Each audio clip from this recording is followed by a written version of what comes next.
दोस्तों, आपको मेरा प्यारा नमस्कार। आप इस कहानी को अंत तक सुनिएगा। रीना और राशि दो बहनें अपनी माता के साथ गांव में रहती थी। रीना की उम्र 20 साल थी। वह गोरी लंबे बालों वाली थी। उसके होठ गुलाबी थे, उसमें मासूमियत थी। उसे कोई कुछ कह देता वह कभी भी जवाब नहीं देती। लेकिन राशि रीना से बिल्कुल अलग थी। वह तुरंत गुस्सा हो जाती थी। वह किसी की बात बर्दाश्त नहीं करती। उसका रंग सांवला था। रीना के पिता आर्मी में थे। वे अक्सर बाहर ही रहते। छुट्टी मिलने पर 2 महीने के लिए आते। दोनों बहनें अपने पिता को बहुत प्यार करती। पिता भी बेटियों की हर जरूरत पूरा करते। रीना के पिता गांव आए हुए थे। तभी उनके भाई अजीत का फोन आया कि भैया, मेरी पत्नी की तबीयत खराब है, तुम कुछ दिनों के लिए रीना को मेरे पास भेज दो। रीना के पिता ने कहा, मैं भेज दूंगा, लेकिन रीना यूपीएससी की तैयारी करना चाहती है। उसे डीएम बनना है। मैं उसके लिए अच्छे कोचिंग को ढूंढ रहा हूँ। अजीत ने कहा, भैया आप रीना को मेरे पास भेज दो, वो यहीं पर कोचिंग कर लेगी। अजीत के कहने पर रीना अपने चाचा के पास पहुंचती है। गांव में घर होने के कारण यूपीएससी की तैयारी के लिए वहां कोचिंग नहीं था। उसके चाचा इलाहाबाद शहर में रहते थे। वहां तैयारी के लिए बहुत सी कोचिंग थी। रीना अपने चाचा के पास आती है। रीना के आने से चाची खुश हो जाती हैं, क्योंकि चाची की शादी को 15 साल हो गए थे। उन्हें बच्चे नहीं हुए। चाची रीना को गले लगा लेती हैं। रीना अपने चाचा से कहती है कि आप कब मेरा कोचिंग में एडमिशन कराएंगे। चाचा ने कहा, मैं कल चलता हूँ। सुबह हुई, रीना चाचा के साथ गई। वहाँ उसने कोचिंग सेंटर में एडमिशन करा लिया। रीना का पहला दिन कोचिंग का था। उसने अपनी बहन राशि को फ़ोन किया और कहा, मुझे बड़ी घबराहट हो रही है। कोचिंग का पहला दिन, नई जगह और नया माहौल है। राशि ने कहा, दीदी इतना घबराने की क्या ज़रूरत है। पूरे कॉन्फिडेंस से तुम जाना और बताना कि तुम्हारा दिन कैसा रहा। यही कहकर राशि फ़ोन रख देती है। रीना को समझ में नहीं आ रहा था कि ट्यूशन में जाने के लिए कौन से कपड़े पहनूं। कई कपड़े निकालने के बाद उसने स्कर्ट टॉप निकाला और उसे पहन लिया। इसके बाद उसने अपने चेहरे पर पाउडर, आँखों में काजल लगाया। रीना ने पहले अपने बालों को बांध रखा था, फिर उसने अपने बालों को खोल दिया और कॉपी पेन को एक बैग में रखकर घर से निकल गई। घर से निकलने पर कुछ लड़के वहां खड़े थे। उन लड़कों ने रीना को देखा और सीटी बजाते हुए आपस में बात करने लगे। लगता है नई नई आई है, दिखने में किसी अप्सरा से कम नहीं। उनमें से एक लड़का बोला, हाय, मैं तो एक ही नज़र में फिदा हो गया हूँ। यही तुम लोगों की भाभी बनेगी। पीछे से आवाज़ आई, चुप साले, पागल हो गया है, तेरी माँ बहन नहीं है। रीना इन सब बातों पर ध्यान दिए बिना ट्यूशन के लिए जाने लगती है। उसे रास्ते भर यही लगता है कि कोई उसका पीछा कर रहा है। वह पीछे मुड़ मुड़ कर देख रही थी। रास्ते में लोगों को शक की नज़र से देख रही थी। रीना को समझ में नहीं आ रहा था कि लोग उसे ऐसे क्यों देख रहे हैं। रीना ट्यूशन पढ़कर घर जाती है और अपनी बहन राशि को फ़ोन करके आज जो हुआ उसके साथ वह सब बताती है। उसकी बहन कहती है कि तुम इन सब बातों पर ध्यान मत दिया करो, तुम्हें डीएम बनना है, अपने को मजबूत बनाओ। रीना कहती है, ठीक है। दूसरे दिन रीना नाश्ता करके तैयार होने जाती है तो उसे लगता है कि लड़के मेरी स्कर्ट को देखकर इतना घूर रहे थे, इसलिए चलो आज मैं सलवार सूट ही पहन लेती हूँ। उसने सलवार सूट पहना और घर के बाहर निकली तो उसने देखा कुछ लड़कों के हाथ में छोटी छोटी पर्चियाँ थी। उनमें से एक लड़का बोला, आपको जो पसंद हो उसकी पर्ची ले लीजिए। रीना डर गई और सोचने लगी कि अगर किसी ने देखा तो क्या कहेगा। रीना के दिमाग में यही सब चल रहा था। वह सोच रही थी कि चाचा को मैं बता दूं, लेकिन वह बात को बढ़ाना नहीं चाह रही थी। रीना जैसे ही कोचिंग ख़त्म होने पर बाहर आई, उसने देखा कुछ लड़के बाहर खड़े थे और उसे देखकर गाना गा रहे थे। रीना बिना कुछ कहे घर जाने लगी। तभी एक लड़का रीना के पास आया और बोला, आप कहे तो मैं आपको घर तक छोड़ देता हूँ। रीना ने कहा, आप कौन हैं? उस लड़के ने अपना नाम अमित बताया और कहा, आप जहाँ कोचिंग पढ़ती हैं मेरा घर भी वहीं है। मैंने देखा कि कुछ लड़के आपको परेशान कर रहे हैं तो मुझसे रहा नहीं गया और मैं आपके पास आ गया। रीना ने कहा, मुझे आपकी ज़रूरत नहीं, मैं घर खुद से चली जाऊंगी। तभी एक लड़के ने चिल्लाकर कहा, अरे थोड़ा हमसे भी बात कर लो, हमारे में क्या कमी है? इतना सुनकर अमित उन लड़कों को मारने जाता है। रीना अमित को रोकती है और कहती है, मुझे घर जाने दो। वह घर जाने लगती है। कुछ लड़के उसका पीछा करते हैं। अमित उन्हें डांटकर भगा देता है। रीना जब घर जा रही थी तभी भी उसे लगता है कि कोई उसका पीछा कर रहा है।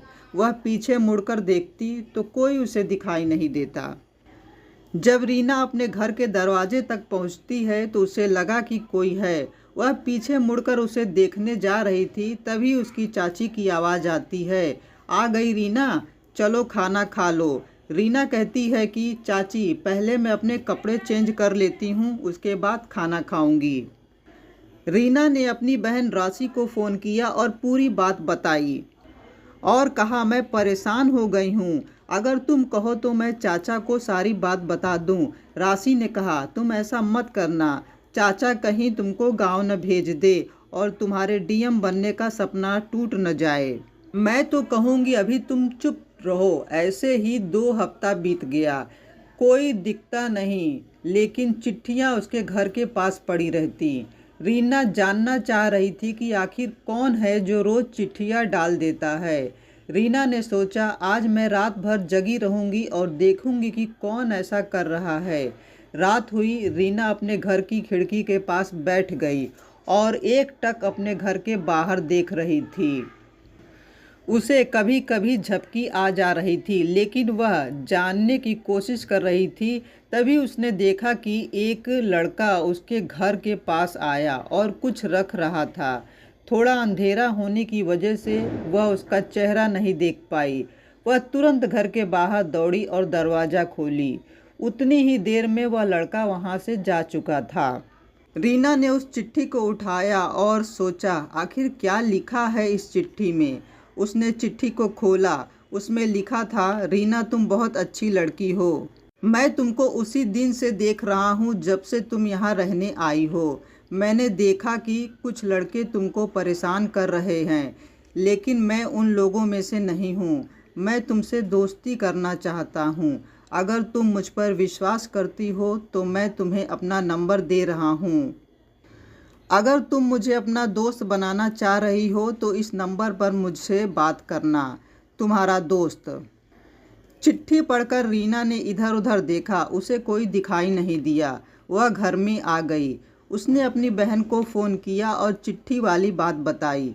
राशि ने अपनी बहन से कहा, तुम उस लड़के को सबक सिखा नहीं पाओगी, मैं आती हूँ। राशि इलाहाबाद अपने चाचा के घर आती है। उसने चाचा को प्रणाम किया और पूछा, चाची और दीदी नहीं दिखाई दे रही हैं?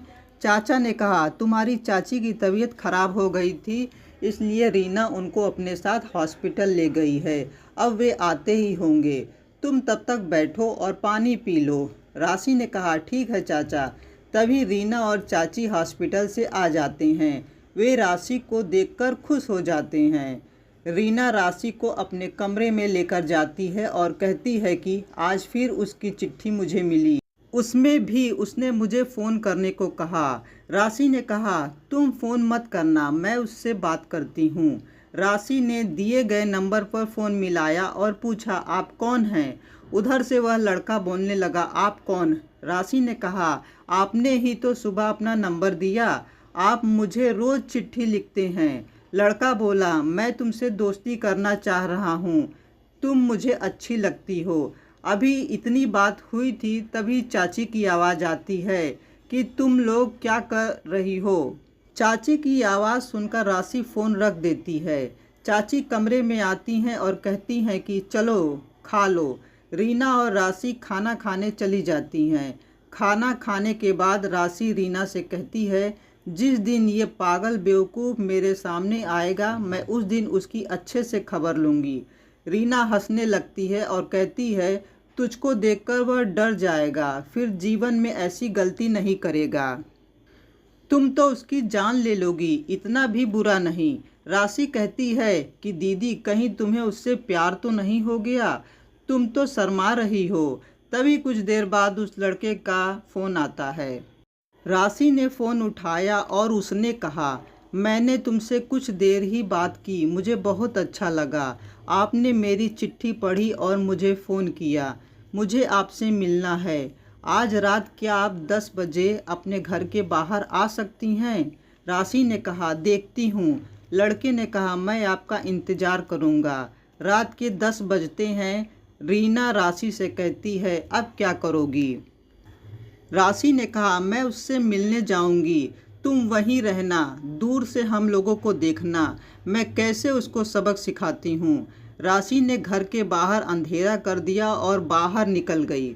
उसने देखा कोई आ रहा है। लड़के का चेहरा नहीं दिख रहा था। वह लड़का राशि के पास आया और बोला, आप मुझे अपना दोस्त समझिए, मैं आप पर दबाव नहीं डाल रहा हूँ। जब आपको मेरे लिए कुछ फीलिंग आए तो ही आप मुझसे दोस्ती करना।